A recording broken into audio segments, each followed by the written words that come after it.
మత్తయి సువార్త 24వ అధ్యాయము 40వ వచనం. ఆ కాలమున ఇద్దరు పొలములో ఉందురు, ఒకడు తీసుకొని పోబడును, ఒకడు విడిచిపెట్ట. పొలంలో ఇద్దరు పని చేస్తున్నారు, ఒకరు విడవబడ్డారు, ఒకరు తీసుకొని పోబడ్డారు. రెండవ మాట అక్కడే చెప్తాడు, ఇద్దరు స్త్రీలు తిరగలి విసురుతున్నారు. తిరగలి విసురుతున్నారు.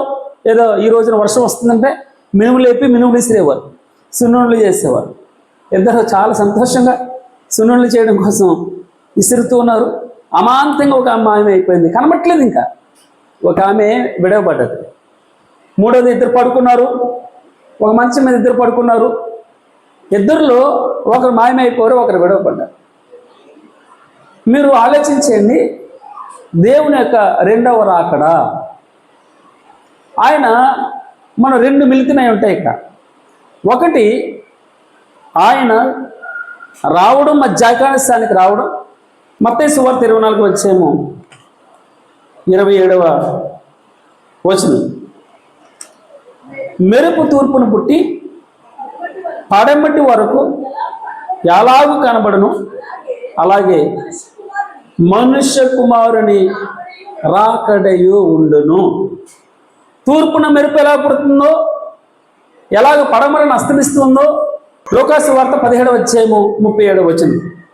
శిష్యులు ప్రభువా ఇది ఎక్కడ జరుగునని ఆయనను అడిగినందున, శిష్యులు అడుగుతున్నారు, ప్రభువా ఎక్కడ జరుగుతుంది ఇది, ఎక్కడ? ఈ ర్యాప్చర్ అంటారు. ర్యాప్చర్ అంటే ఎత్తబడుట, సంఘం ఎత్తబడుట, ఉన్న ఫలంగా మాయమైపోవడం.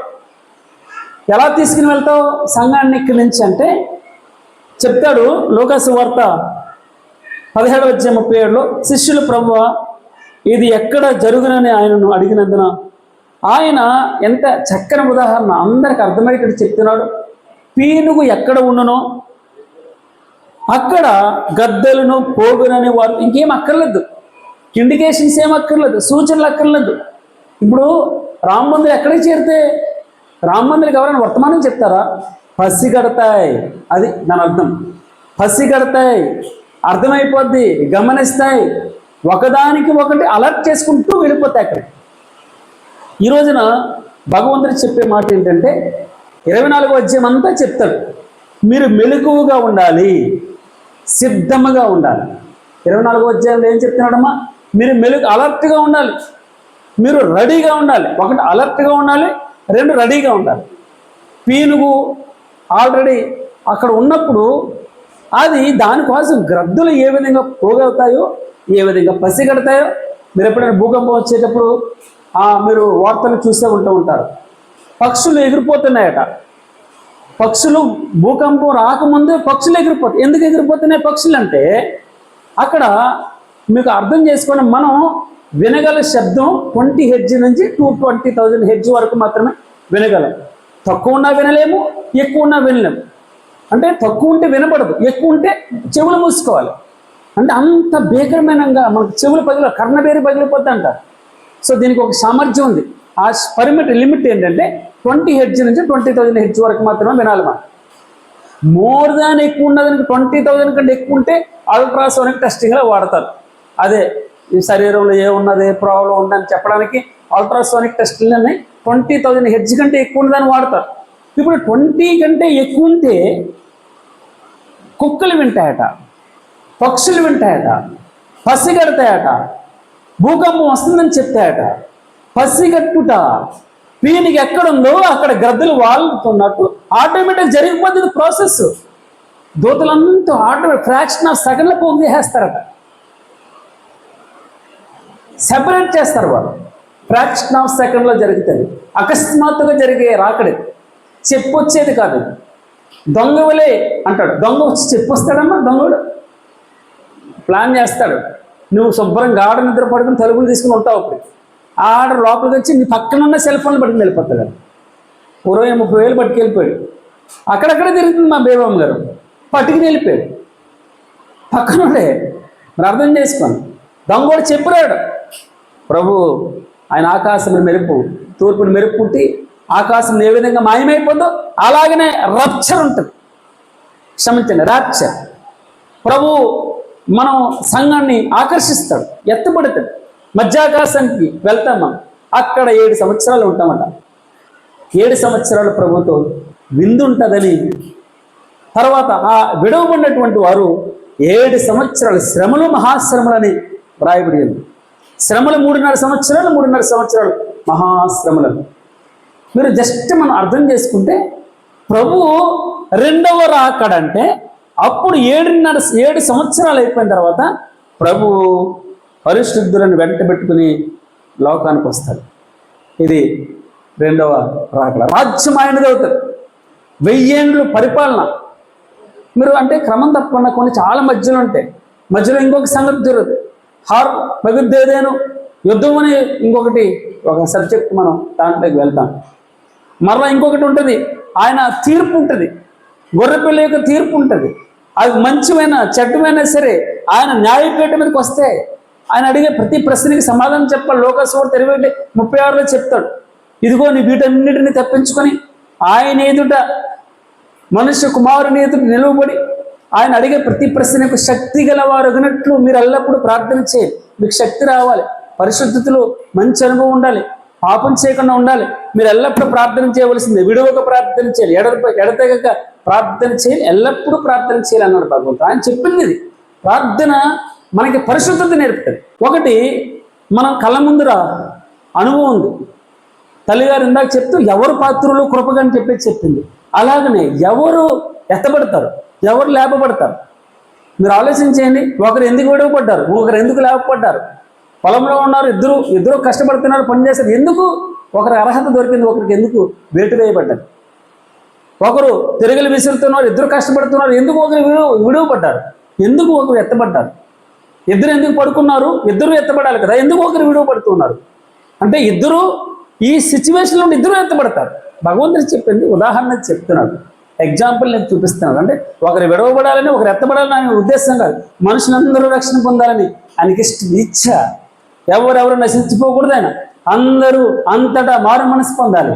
అందరూ సత్యమని గురించిన, అనగా యేసుక్రీస్తుని గురించిన అనుభవ జ్ఞానం గలవారై ఉండి ఆయనకి ఇష్టమైన. అందుకే ఎవరు వెళ్తారంటే 3 ఎగ్జాంపుల్స్ మీకు చూపిస్తాను. హానోకు దేవునితో నడిచాడని వ్రాయబడి ఉంది. హానోకు దేవునితో నడిచాడు. రెండవది హానోకు విశ్వాసం. హెబ్రీయులకు రాసిన పత్రిక 11వ అధ్యాయంలో మీరు చూడండి, ఆయన ఎంత విశ్వాసంతో భగవంతుని హత్తుకుని ఉన్నాడు. 3వ మాట, దేవుని ఇష్టుడై ఉండనని వ్రాయబడి. ఇష్టుడు అని మామూలుగా వెళ్ళలేదండి, మామూలుగా ఎత్తబడలేదు, విశ్వాసమును బట్టి ఎత్తబడ్డాడు. ఇష్టుడై ఉండటం వారిని ఇష్టపడ్డాడు, దేవునితో నడిచినందువల్ల ఇష్టపడ్డాడు. క్వాలిఫికేషన్ అర్థమైంది కదమ్మా. ఎవరు ఎత్తబడ్డారు? అదే కదా మనకు సూచన, అదే కదా మనకి ఎగ్జాంపుల్. హానోకు నాకు ఎగ్జాంపుల్గా చూపిస్తే, హానోకు 360 సంవత్సరాలు దేవునితో నడిచాను.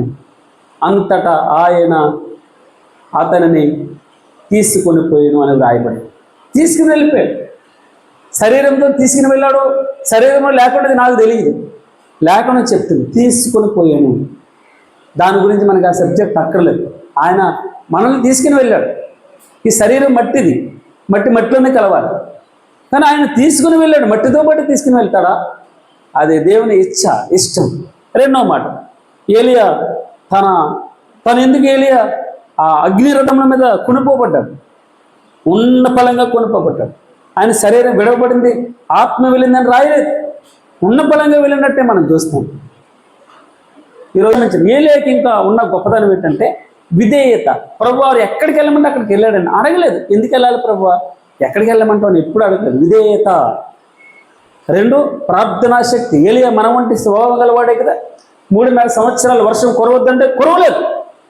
మరలా ఆసక్తితో ప్రార్థన చేయగా వర్షం 7 సార్లు ప్రార్థన చేస్తున్నాడు. 7 సార్లు ప్రార్థన చేస్తుంటే 6 సార్లు చెప్పాడు, రే వెళ్ళి చూసిరా అని. ఎక్కుతూ ఉన్నాడు, మెరకెక్కుతూ ఉన్నాడు, కనబట్టలేదయ్యా, మేఘాలు ఏమీ లేవు. సరే 7వసారి వెళ్ళాడు, అరచేయంత మేఘం కనబడుతుందయ్యా, చాలు. విశ్వాసం ఉంచండి భగవంతుని మీద. రా చెప్తున్నాడు తెలుసా, అరచేయంత మేఘం వస్తే భగవంతుని మీద విశ్వాసం ఉంచి చెప్తున్నాడు, అహాబు నీ రథాన్ని త్వరగా వెళ్ళిపోస్తామా, ఈ వర్షం నిన్ను అడ్డగించుతుంది. అరచేయంత మేఘం మోపడైన వర్షం కురిసిందటండి. నాకు ఈ మాట చెప్పడానికి ఇష్టపడతాను.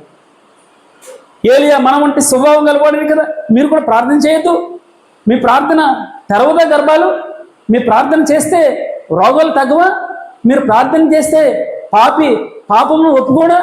వ్యభిచారిని బయటికి రాడంటారా? ప్రార్థన చేయండి.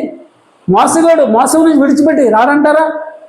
చాలా అల్లకలం ఎడిక్షన్ అయిపోయినటువంటి ఆ ఎడిక్షన్ నుంచి భగవంతుడు విడిపిస్తాడు.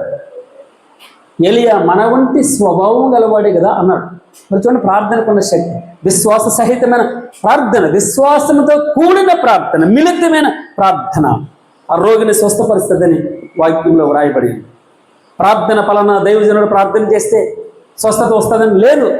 నీకు దైవజనుడు ప్రార్థన చేసిన నీ విశ్వాసమే అమ్మా, నీ నమ్మికే. నీకు అపనమ్మిక లేకుండా ఉండాలి, నమ్మకం ఉండాలి, ప్రభు పట్ల విశ్వాసం ఉండాలి. భగవంతుడు చెప్పే మాట, ఏలియా మన వంటి స్వభావం గలవాడే అయినను ప్రార్థన చేస్తే, ఆసక్తితో ప్రార్థన చేస్తే 3.5 సంవత్సరాలు వర్షం రాలేదని మరలా ప్రార్థన చేశాడు. చిన్ని మేఘం, అరచేయంత మేఘం, మనిషి చేయంత మేఘం మోపడైన వర్షం. దేవుడు ఆయన, అందుకే పాట పాడుతున్నాం మనం, ఆయన స్థిరపరచువాడు, బలపరచువాడు కరెక్టే, ఏమైనా చేయగలడు కరెక్టే. కానీ వారి అవిశ్వాసము వలన అక్కడ అనేకమైన అద్భుతములు చేయలేదు అని కూడా వ్రాయబడింది. మీరు జ్ఞాపకం చేసుకోండి. భగవంతుడు ఉండగానే అద్భుతములు జరగలేదు. ఎందుకు? ఆ వారి అవిశ్వాసమును బట్టి ఆశ్చర్యపోయాడంటే దేవుడు. ఎంత అవిశ్వాసమా అని. విశ్వాసమే, భగవంతుని మీద నమ్మకమే.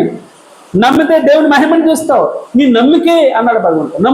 నమ్ము భగవంతుని మీద నమ్ముదాం, భగవంతుని నమ్ముదాం, ఆయన మీద విశ్వాసం ఉంచుతాం. తర్వాత 3వది, యేసుక్రీస్తు వారు ఆయన ఇక్కడ మరణించి 3 దినాలు పాతిపెట్టబడి ఆయన తిరిగి లేచాడు. ఈ రోజున ఆయన రోల్ మోడల్గా మనకున్నాడు. ఆయనకున్న గుణగణాలు 2 మీకు చూపిస్తాను. ఆయన విధేయత. ఎంత విధేయత తెలుసమ్మా? ఇప్పుడే సుషమమ్మ గారు వాక్యం చెప్పారు. 8వ వచనంలో ఆయన సిలువ మరణం పొందినంతగా విధేయత చూపిన వాడే, అది అక్కడ వ్రాయబడింది. పరలోక రాజ్యం విడిచిపెట్టకూడని భాగ్యమని ఎంచుకోలేదు, చాలా గొప్పదని ఎంచుకోలేదు ఆయన. కానీ ఏం చెప్తాడు తెలుసండి?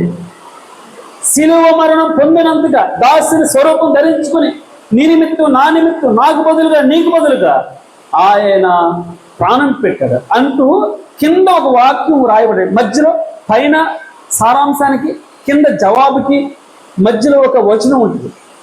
అందుచేతను, మీరు చదవండి అక్కడ, అందుచేతను పరలోక రాజ్యంలో కానీ, భూలోకంలో కానీ, భూమి క్రింద ఉన్నవారిలో కానీ ప్రతి నామం, యేసు నామం అంటే ప్రతి నామం ఒప్పుకుంటుంది, ప్రతి నాలుగు ఒప్పుకుంటుంది, ప్రతి మోకాలు ఆయన నామము ఎదుట మోకరిస్తుంది. అందుచేతను, ఘనత పట్టినట్టుగా రాదండి.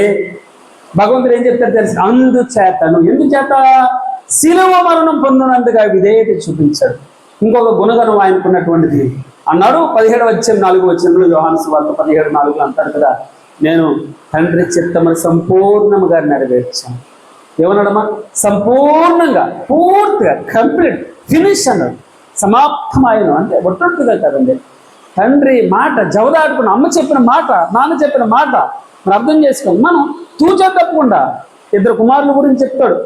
పెద్ద కుమారుడితో చెప్పాడు ప్రభువారు, పొలంలో కొంచెం పని ఉన్నది వెళ్ళు అని. డాడీ నేను వెళ్ళను, నాకు వేరే పని ఉంది అన్నాడు. తర్వాత అయ్యో మా నాన్న నాతో పని ఇచ్చాడు కదా, నేను చేయకపోతే ఎవరు చేస్తారు మా నాన్నకని మనసు మార్చుకుని వెళ్తారు. చిన్న కుమారుడి దగ్గరికి వచ్చాడు, రేపు పొలంలో గడ్డు కోసుకుని రావాలరా. అదంతా డాడీ నువ్వు చెప్పడం, నేను చేయకపోవడమనా అన్నాడు. కానీ మా నాన్న ఏమనుకోలే, మా నాన్న దగ్గర ఆన్సర్ ఇచ్చేసాను కదా అని క్రికెట్ ఆడడానికి వెళ్ళిపోయింది. ఎగ్జాంపుల్ మీకు చెప్తాను. ఈరోజున ఆయన చిత్తము నెరవేర్చువారుగా, ఆ మాటను చూపించి యోహాను సువార్త 6వ అధ్యాయం 30 చదవనం. నా ఇష్టమును నెరవేర్చుకున్నట్టుకు నేను రాలేదు, నన్ను పంపిన వాని చిత్తము నెరవేర్చుటకే పరలోకము నుండి దిగి వచ్చి తిని. అందుకే భగవంతుడు యోహాను సువార్త 14వ అధ్యాయం ఏం చెప్తాడు? మీ హృదయములను కలవరపడనీయకుడి అన్నాడు. అంటే ఏంటి? మీరు బాధల్లో ఉన్నారని కాదు, మీ కలవరం ఉంది.